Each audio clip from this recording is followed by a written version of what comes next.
Antes de Paulo mostrar a solução para a humanidade condenada, ele revirou a sujeira da raça humana e apresentou o quadro vívido do que é uma vida sem Jesus. Uma vida corrompida e depravada, enlameada no pecado e afogada também no mar de imoralidades. E nós então precisamos entender uma coisa que está bem explícito nesse capítulo de número 6 do livro de Romanos. Ser salvo significa liberdade, mas não libertinagem. Há uma diferença. Nós não somos salvos para o pecado, nós somos salvos do pecado. Então eu estou liberta, mas não para pecar, mas para continuar do lado de Jesus. E outra coisa que também é bem apresentada aqui é a questão do batismo, que tem que ser consciente, levado em consideração por uma pessoa que tenha condições de entender e aceitar o batismo. E somos livres da escravidão do pecado, então também somos livres do poder do pecado. Não precisamos servir ao pecado. O pecado nunca nos obriga a servi-lo.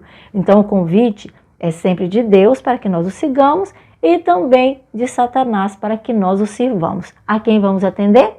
Então, através dessa leitura, eu espero que você tenha uma decisão consciente e bem firmada no Assim Diz o Senhor. Seja bem-vindo mais uma vez ao canal Bíblia em Poesia. Aqui nós vamos então estudar o capítulo 6 do livro de Romanos. Paulo fala sobre a lei e explica o seu papel na vida do ser humano que pretende ir para o céu. Continua com as perguntas e as respostas ele apresenta. E em cada situação apresentada, a nossa curiosidade aumenta. E a graça do nosso Deus em tudo assim nos sustenta. O que diremos, pois? Poderemos continuar praticando o pecado para a graça se manifestar? De maneira nenhuma, mas precisamos entender que nós que para o pecado morremos, não poderemos nele viver. Por acaso vocês não sabem que nós fomos batizados por meio de Jesus Cristo e na sua morte fomos sepultados?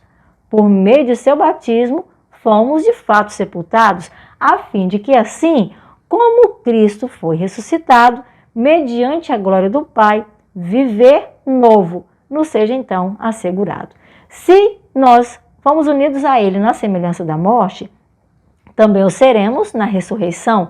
Nosso homem velho foi crucificado, foi destruído o corpo de pecado. Escravos não seremos mais não, pois quem por ele morreu foi justificado do pecado. E se com ele morremos, com ele também viveremos, é a garantia que ele nos tem dado. Porque nós bem sabemos que Cristo não pode outra vez morrer, pois domínio algum a morte poderá sobre ele exercer.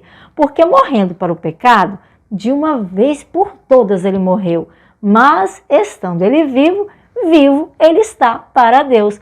Da mesma maneira, porque Jesus Cristo, e Ele é o dom que Deus hoje nos concedeu. Portanto, não permitam que os desejos carnais os vá dominando, fazendo com que vocês obedeçam aos desejos que já estão experimentando. Não ofereçam os membros do seu corpo para o pecado, para que como instrumentos de injustiça sejam eles utilizados. Antes ofereça-os a Deus, como quem voltou da morte para a vida, oferecendo os membros de seu corpo a Ele como instrumentos de justiça. Porque o pecado a vocês, de fato, não dominará. Porque quem não está debaixo da lei, debaixo da graça é que estará. Mas isso não dá liberdade para que fiquemos a pecar. Quando vocês se oferecem a alguém para como escravos obedecer, vocês se tornam escravos daquele a quem escolher obedecer. Pode ser o pecado que leva à morte ou do que se torna justo no proceder. Mas graças a Deus, porque, embora escravos do pecado tenham sido, passaram a obedecer de coração a forma de ensino que lhes foi transmitido. Tornaram-se escravos da justiça, pois do pecado foram libertados. Falo isso em termos humanos, pois os seres humanos somos limitados. Assim como os membros do seu corpo ofereceram para escravidão, para impureza, para maldade, ofereça-os agora à escravidão que leva à justiça e que leva à santidade. Vocês estavam livres da justiça quando eram escravos do pecado. Que frutos vocês colheram das coisas que vocês escolheram? O fim pela morte está decretado. Tornaram-se agora escravos de Deus, que os deu verdadeira liberdade. E o fruto, cujo fim é a vida eterna, vos assegura real santidade. pois o salário do pecado é a morte. Só isso é que pode sobrar, mas o dom gratuito de Deus é a vida eterna, unido em Deus, que Cristo Jesus nos dará. Oh, glória a Deus, meus queridos, isso é maravilhoso demais, ter Jesus como nosso dono.